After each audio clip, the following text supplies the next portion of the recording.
J'ai trois questions à vous poser aujourd'hui. Est-ce que l'Espagne, du gouvernement de Pedro Sánchez, est un pays musulman? Est-ce que l'Espagne est un pays arabe?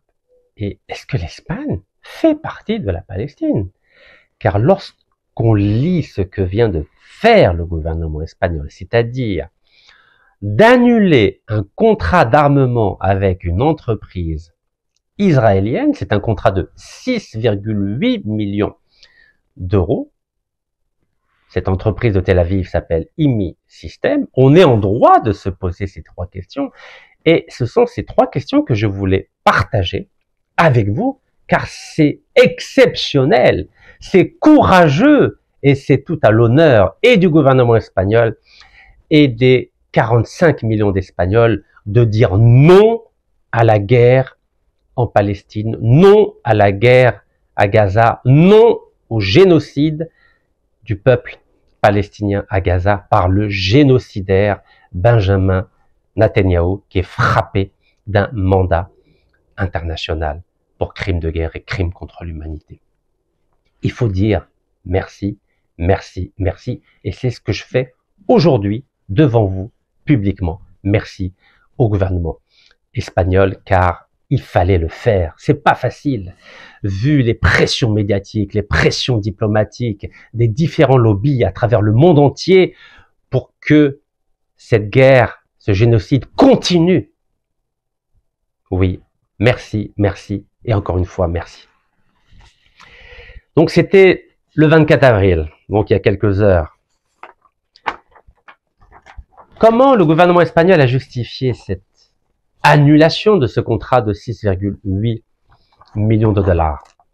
Il a justifié en disant que le gouvernement et son allié de gauche, donc le Premier ministre Pedro Sánchez, qui est le chef du Parti socialiste espagnol avec son allié radical Sumar, ont justifié cette annulation en disant qu'ils étaient fermement engagés avec la cause palestinienne. Vous imaginez? Fermement engagés avec la cause palestinienne. On aimerait entendre ça de tous les pays musulmans, de tous les pays arabes, de toute la communauté internationale. Non, c'est un gouvernement espagnol qui a eu une histoire mouvementée avec le monde arabo-berbère islamique pendant 781 années. En effet, entre 711 et 1492, la majorité de la péninsule ibérique était sous le contrôle musulman. Il y a eu des hauts avec Cordoue, il y a eu des bas avec certains faits d'armes qui ne sont pas la gloire de notre culture arabo-berbéro-musulmane. Et vous savez que la reconquête espagnole, la reconquista comme on dit en espagnol, a permis de dégager à la fois les Berbères et les Arabes en 1492 sur le plan politique. En 1492 aussi, l'Espagne, donc cette reconquête catholique de l'Espagne, a provoqué le départ forcé de 300 000 juifs, et en 1609, cette Espagne catholique a expulsé 400 000 musulmans à la fois arabes et berbères. Malgré cela, malgré la conquête aussi de Oran pendant 3 siècles, du nord de l'Espagne jusqu'en 1956, malgré cela, l'Espagne aujourd'hui est devenue la fierté du monde et une fierté pour les hommes, les femmes épris de liberté et de paix pour le peuple palestinien, notamment à Gaza, car depuis octobre 2023, nous avons tous collectivement abandonné le peuple palestinien à Gaza. Pas que nous, en tant que citoyens d'Algérie, ou citoyens du monde musulman, ou citoyens du monde, mais même les Palestiniens de Jérusalem, même les Palestiniens de Cisjordanie ont abandonné leurs propres frères à Gaza. C'est la raison pour laquelle cette décision du gouvernement espagnol est à saluer, à remercier, et j'espère que d'autres pays dans le monde entier vont aussi annuler les contrats d'armement avec le génocidaire Benjamin Netanyahou. Alors évidemment, Tel Aviv n'est pas contente. Tel Aviv a condamné fermement l'annulation par l'Espagne de ce contrat d'armement avec cette entreprise donc de Tel Aviv, IMI System. Mais l'Espagne maintient sa position. Là, il faut le faire quand même. Hein. On aimerait que d'autres pays fassent la même chose, mais c'est pas facile. C'est pas facile d'être un chef d'État aujourd'hui dans le monde entier, car il y a tellement de lobbies qui soutiennent ce génocidaire de Netanyahou qu'il faut avoir beaucoup de courage, beaucoup d'énergie, beaucoup de principes, beaucoup de volonté pour résister à cette tornade médiatique et diplomatique quand on a le courage de faire ce que vient de faire le Premier ministre espagnol. Alors, l'Espagne, non seulement a dit qu'elle était engagée aux côtés de la Palestine en faveur de la cause palestinienne, mais elle a dit aussi qu'à l'avenir, elle ne conclura plus d'accord de défense avec des entreprises israéliennes.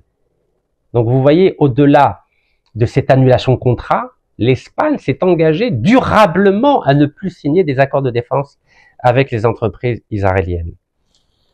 Il faut le faire. Il faut le faire. Donc oui, aujourd'hui, je suis content de la décision du gouvernement espagnol, mais je suis aussi content du peuple marocain. Regardez ce qu'a fait le peuple marocain à Tanger. 1500 Marocains, syndicalistes, ouvriers, se sont opposés à ce qu'un navire danois qui transporte des pièces détachées pour les F-35 israéliens puisse accoster au port de Tanger. Il faut le faire quand même. Hein.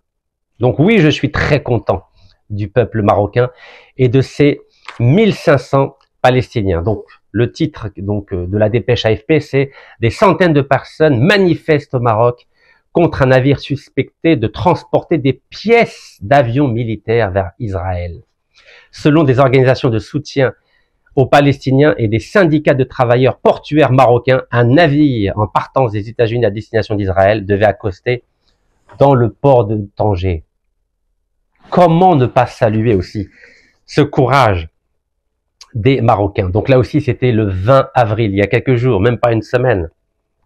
Alors, un navire Maersk. Maersk, c'est une entreprise danoise, c'est un des plus grands, c'est une des plus grandes entreprises mondiales de transport de containers à travers la planète. Et Maersk aussi était présente en Algérie avant que ses parts, 12,5% dans un gisement d'hydrocarbures, soient rachetées par Total.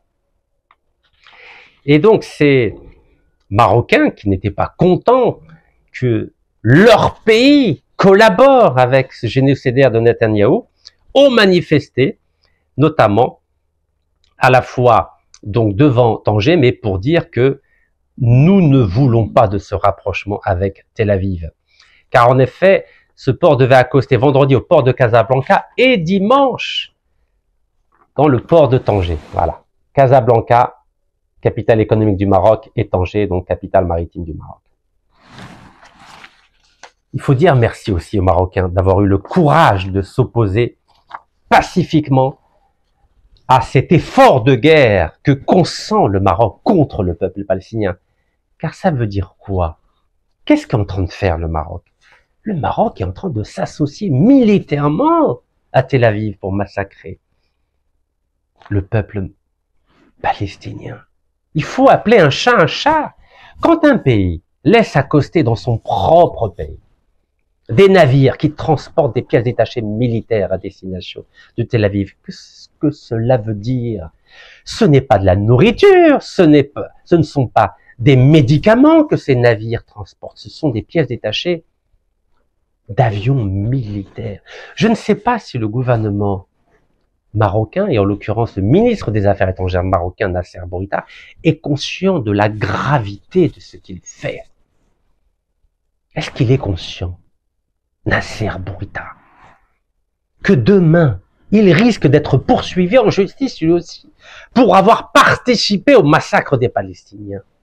Est-ce que vous êtes conscient, monsieur Nasser Bourita, que vous n'avez aucun principe? Vous savez comment on appelle ça, pour utiliser une sémantique familière. On appelle ça de la prostitution politique et diplomatique, ce que vous êtes en train de faire. Cela s'appelle collaborer à des crimes de guerre, collaborer à des crimes contre l'humanité. Comment pouvez-vous autoriser des navires de guerre ou des navires qui transportent des pièces détachées militaires qui vont massacrer le peuple palestinien? Comment vous pouvez autoriser ça? Comment vous pouvez dormir tranquille la nuit? En tout cas, je tiens à saluer le peuple marocain qui, en opposition à la politique suivie par Nasser Bourita, a décidé de dire non, nous ne voulons pas que le Maroc, qui est un peuple frère, puisse participer à ce génocide palestinien. Donc je dis bravo, bravo et bravo. Mais c'est pas la première fois que le Maroc accepte que des navires de guerre de Tel Aviv accostent sur le port de Tanger. Regardez, au mois de juin 2024. Un navire de guerre israélien a accosté à Tanger. Et là, on voit le passage de Gibraltar et Tanger. Ce navire de guerre s'appelait, ou s'appelle toujours, donc il avait été construit aux États-Unis, il s'appelle l'INS Commiute. Commiute, voilà, c'est un peu dur à prononcer, voilà. Navire de guerre Commiute. Et donc c'était le quotidien israélien Globes qui avait annoncé cela. Voilà, on voit tout le passage par lequel il passe, plutôt tous les endroits par lesquels il passe. Et déjà, les Marocains, le peuple marocain, s'était opposé à cela. Donc c'était dans toute la presse internationale. Donc non seulement il y avait ce navire de guerre qui a fait une escale au Maroc pour aller massacrer ensuite les Palestiniens, mais il y avait aussi un C-130 de l'armée de l'air israélienne qui avait été accueilli à l'aéroport militaire de Kenitra. Regardez, juin 2024. Est-ce que vous imaginez la gravité? Et c'est pas la presse algérienne qui en parle. Ce sont des sites israéliens, regardez, Israël Valley. Je crois que le gouvernement marocain n'est pas conscient de la gravité de ce qu'il est en train de faire. Et regardez comment ce site israélien présentait les choses. Il disait que cette escale d'un navire israélien au port de Tanger est intéressante.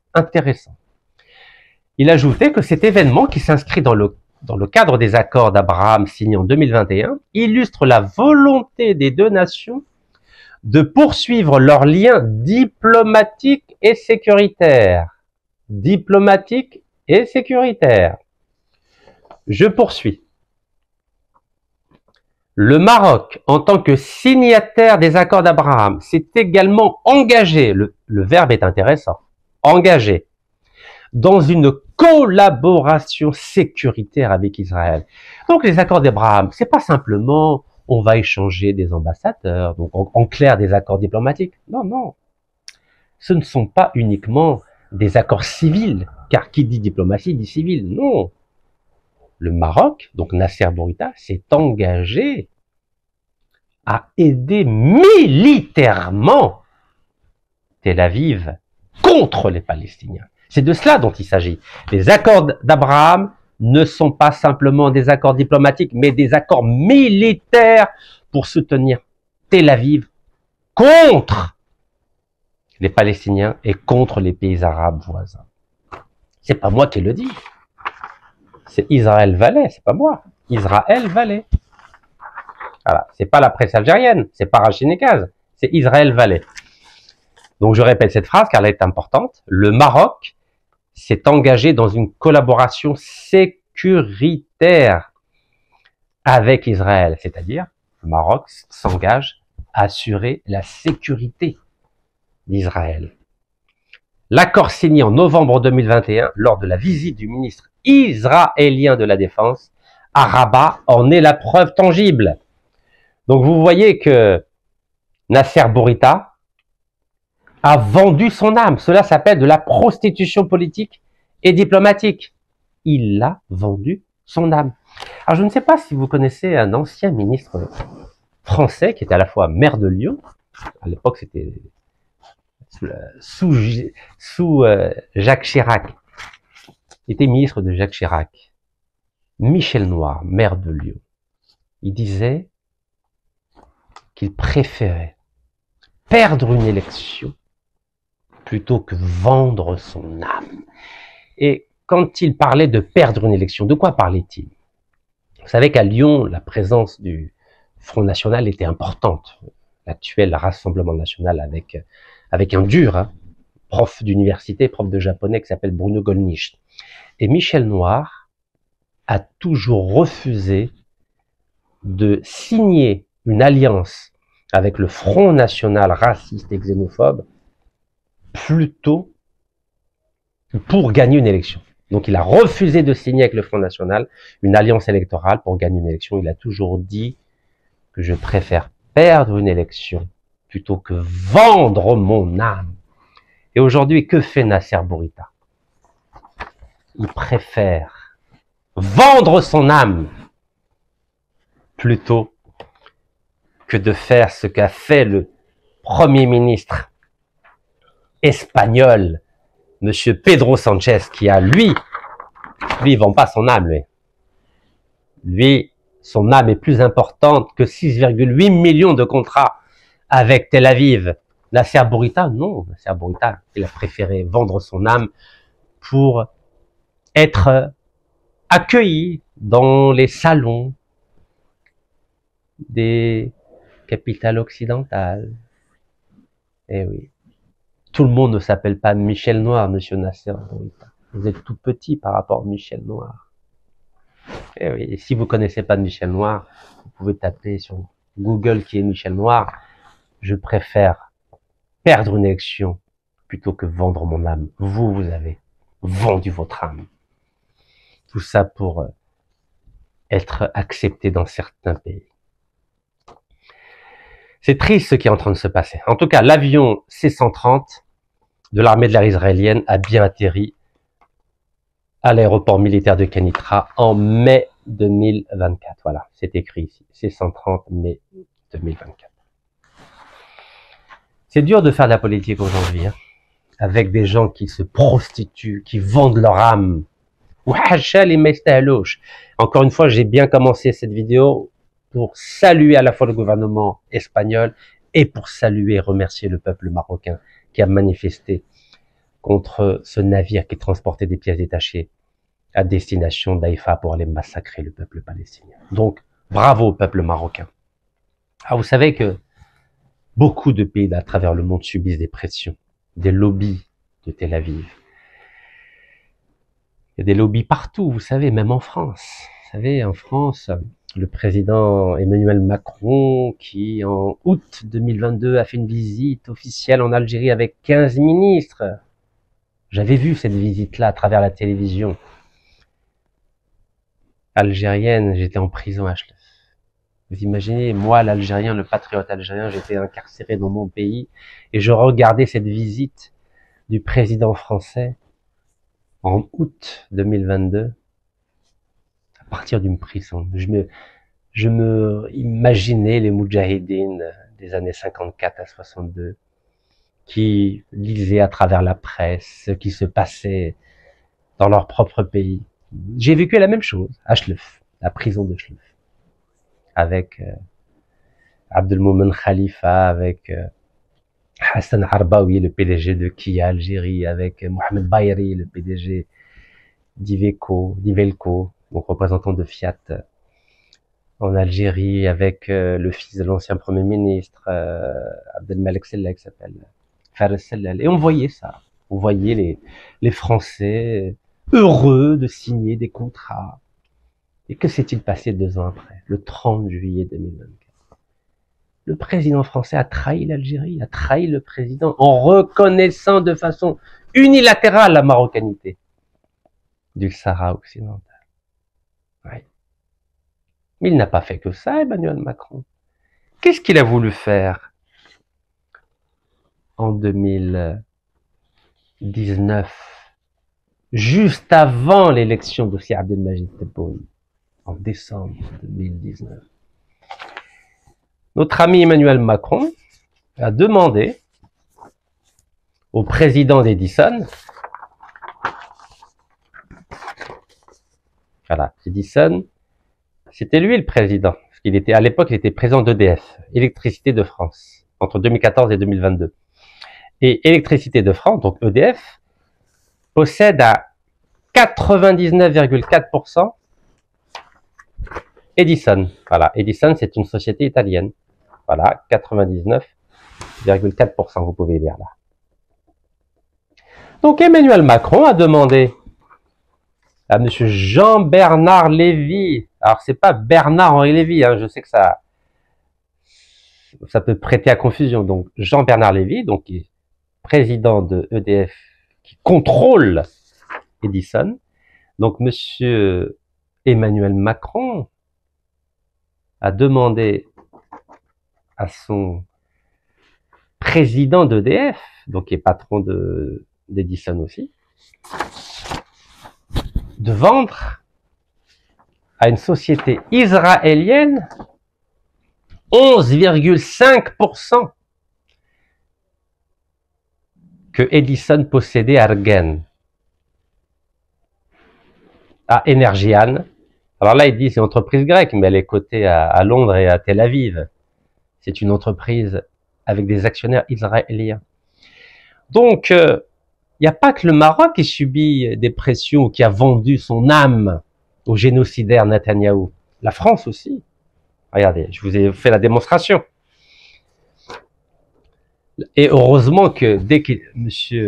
Si Abdelmajid Tebboune est arrivé au pouvoir en décembre 2019, il a bloqué l'arrivée du grec Energian, c'est-à-dire de l'israélien Energian, dans la concession de Regen. Et oui. Et c'est comme ça que Edison a pu vendre ses parts dans différents pays à l'israélien Energian, mais a exclu l'Algérie. Voilà. L'Algérie a été exclue car l'Algérie a mis son droit de veto, c'est-à-dire a exercé son droit de préemption. L'Algérie a dit non à Macron. C'est très dur de résister. Très très dur de résister. Et oui, parce que notre ami Nasser Bourita préfère négocier avec le génocidaire Netanyahou. Il a vendu son âme. Et oui, mais même dans notre pays, vous avez vu, nous avons des agents de normalisation avec ce génocidaire, avec cet auteur algéro-français, avec cet ancien ministre de l'Industrie, tous ces deux-là qui travaillaient au ministère de l'Industrie sous l'ère Bouteflika sont des agents de normalisation du génocidaire Netanyahou. Et cette France qui a voulu nous berner, qui a voulu vendre à Israël 11,5% du gaz argan, c'est cette France qui avait livré l'arme atomique à Israël. Regardez comment la France a livré l'arme atomique à Israël. C'est pas Rachid qui le dit. C'est un site israélien qui s'appelle Yediot Aharonot.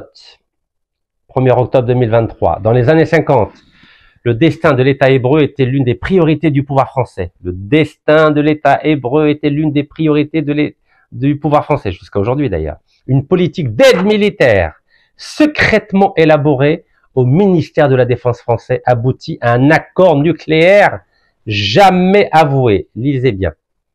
Un accord militaire jamais avoué. Comment voulez-vous faire confiance à la France? Et c'est grâce à la France qu'aujourd'hui, Israël impose son diktat à 20 pays arabes, à 1,8 milliard de musulmans. Tel Aviv est intouchable à cause de la France qui lui a donné la bombe atomique.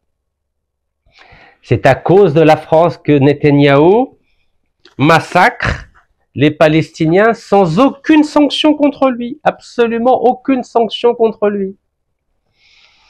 Alors c'était en 1956. Regardez, là on voit Guy Mollet, l'ancien chef de gouvernement. À l'époque on les appelait les présidents du Conseil. Avec, vous connaissez ce monsieur Shimon Peres qui est devenu ministre de la Défense, ministre des Affaires étrangères, premier ministre israélien et président israélien. Voilà, 1956, rencontre secrète du chef du gouvernement français qui a massacré les Algériens pendant la guerre d'Algérie et le futur ministre de la Défense israélien, Shimon Peres. Voilà Guy Mollet. Voilà ce Guy Mollet qui a préféré donner la bombe atomique à Israël pour que Israël puisse combattre Nasser, et ainsi Nasser, l'Égyptien, ne pouvait plus soutenir le FLN. Et voici un livre d'Abel Thomas. Abel Thomas, c'était lui l'intermédiaire pour livrer la bombe atomique française à Israël. Il a même écrit un livre où il dit ça noir sur blanc. Comment Israël fut sauvé par la France, bien sûr. Regardez le sous-titre. Les secrets de l'expédition de Suez. Vous savez, l'expédition de Suez, c'était en octobre 1956. À partir du 30 octobre 1956. Et que s'est-il passé 8 jours avant Suez? 8 jours avant Suez. Le 22 octobre. Guy Mollet avait donné l'ordre de pirater l'avion marocain où il y avait les fameux leaders algériens du FLN. Eh oui, Guy Mollet.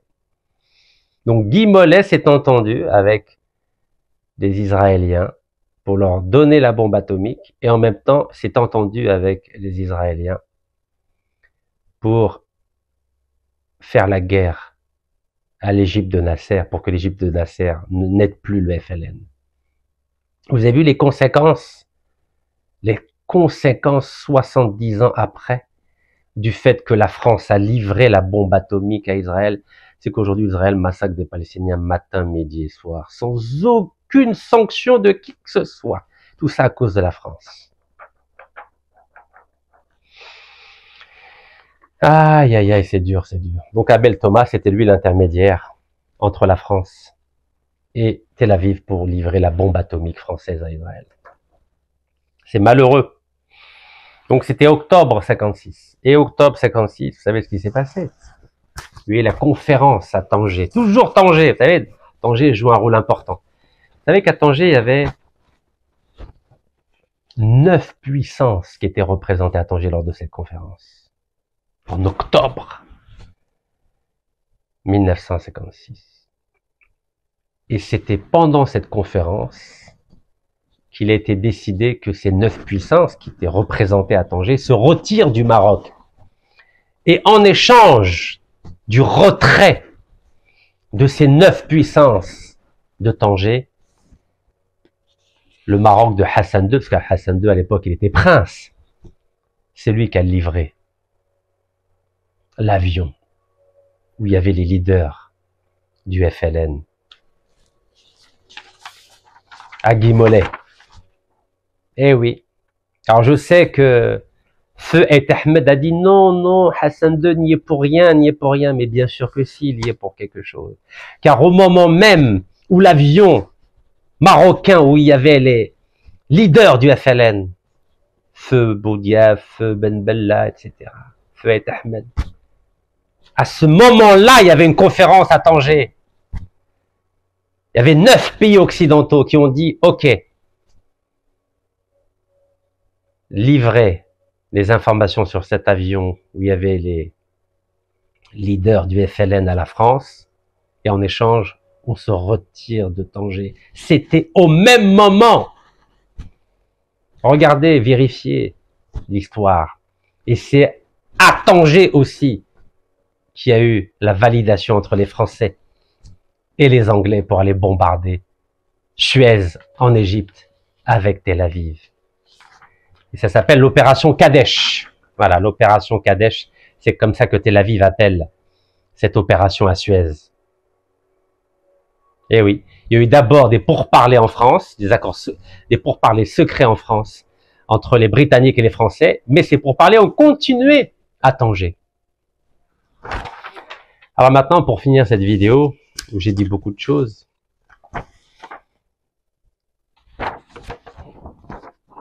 je partage avec vous la dernière déclaration du président américain Donald Trump. Qu'a dit le président américain? Il a dit que la Crimée, qui avait été reprise par les Russes à l'Ukraine, elle restera avec la Russie. Elle restera avec la Russie. C'est dans toute la presse mondiale. Il n'y a ni droit international, ni rien du tout. C'est la loi du plus fort. Donc le président américain a dit à Zelensky, au président ukrainien, ce n'est pas la peine de te fatiguer. Il n'y a ni OTAN, ni ONU, ni rien. La Crimée va rester russe. Vous avez compris pourquoi je vous parle de Crimée. Remplacer Crimée par Sahara occidental. Trump affirme que le Sahara occidental restera avec, vous remplacez Russie par Maroc, avec le Maroc. Donc si l'Algérie, si la diplomatie algérienne ne tire pas les conséquences de la déclaration du président américain sur la Crimée, il va arriver exactement la même chose dans les prochaines semaines ou dans les prochains mois. Vous risquez d'avoir une déclaration du président américain qui va dire que le Sahara occidental restera avec le Maroc. Si des diplomates qui ont été nommés sous feu Bouteflika ne changent pas de stratégie diplomatique, voilà ce qui risque d'arriver dans quelques semaines. Alors vous pouvez jouer les têtus, vous pouvez jouer les plus intelligents, vous pouvez jouer aux plus brillants, si vous ne reprenez pas ma proposition que j'ai présentée depuis 2014 dans la presse algérienne et dans les médias africains, comme ici sur le site africain sénégalais exclusif.net. De quoi s'agit-il? Je l'ai présenté à Marrakech aussi, le 17 mars 2025.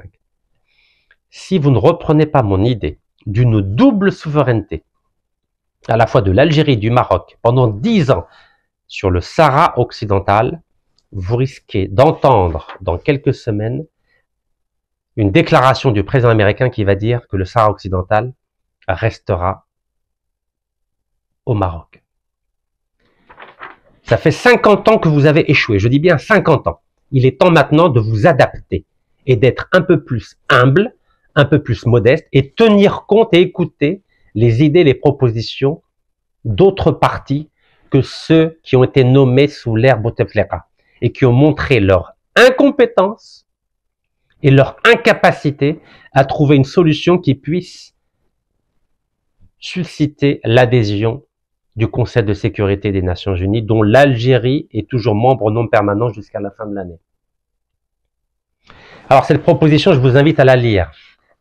1 page, 2 pages, 3 pages, 4 pages, 5 pages, elle fait 6 pages. J'ai pris le temps de réfléchir, j'ai pris le temps de pondre par écrit une proposition qui puisse être acceptable par toutes les parties. Donc cette double souveraineté, en langage diplomatique, ça s'appelle un condominium. Un condominium, c'est une solution diplomatique qui a déjà fait ses preuves dans 3 endroits différents. Premier endroit, à Andorre. Andorre, c'est une région située entre la France et l'Espagne et qui, depuis 1278, ça fait pas mal, 1278, c'est pratiquement 900 ans. Ça fait 900 ans que la principauté d'Andorre est gérée par 2 pays. La France, par le biais du président de la République, et par l'Espagne, par ce qu'on appelle l'évêque d'Urgell. Donc je l'ai mentionné dans la présentation de cette étude. Voilà, depuis 1278, regardez, depuis 1278, la principauté d'Andorre est gérée par 2 coprinces à la fois, l'évêque d'Urgell pour l'Espagne et le président de la République française pour la France. Et je vous ai parlé aussi que cette idée de double souveraineté, de condominium, a aussi été appliquée dans le cas du Soudan, entre 1899 et 1956. Et à l'époque, c'était à la fois l'Égypte et la Grande-Bretagne qui, pendant 57 ans, ont géré ce territoire. Et au 19e siècle, entre 1889 et 1899, donc pendant 10 ans, l'île de Samoa, donc dans le Pacifique, était gérée par 3 pays, les États-Unis, la Grande-Bretagne et l'Allemagne. Tout cela est indiqué dans mon étude que j'ai présentée depuis 10 ans. Et si vous voulez des références américaines, car je sais que nos diplomates algériens, quand une idée vient d'un Algérien, ça leur plaît pas, ils préfèrent que ça vienne des autres. Vous savez, c'est le complexe du colonisé. Voilà une étude parue en 2014. Donc c'est une étude qui est parue dans le le journal du droit international qui s'appelle Édification à partir du modèle d'Andorre que je viens de vous présenter. Bref, explication de la solution du condominium en tant qu'application potentielle des conflits actuels. Alors, regardez. Et c'était l'université d'Indiana, aux États-Unis. Voilà, ça c'est une référence américaine. C'est une étude qui fait 25 pages, donc je vous invite à la lire. Elle a été présentée par Taylor Calvin Perkins. Voilà. Vous pouvez voir Taylor Calvin Perkins. Voilà. Donc c'est été 2014. Il l'a présenté. Donc Indiana Journal of Global Legal Studies. Voilà. Et donc il parle de la solution du condominium qu'on peut appliquer à tous les conflits actuels.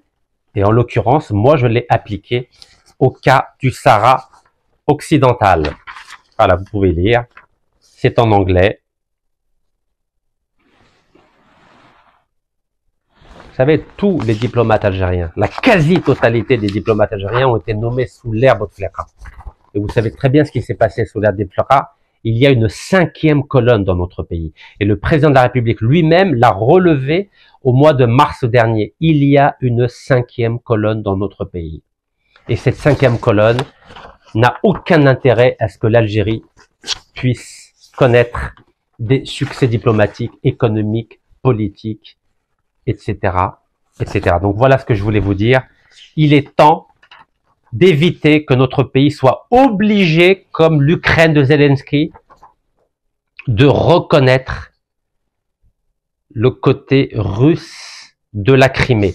Je ne souhaite pas que notre pays se retrouve dans la même situation que l'Ukraine aujourd'hui par rapport à la question de la Crimée pour l'Ukraine et par rapport à la question du Sahara occidental pour l'Algérie.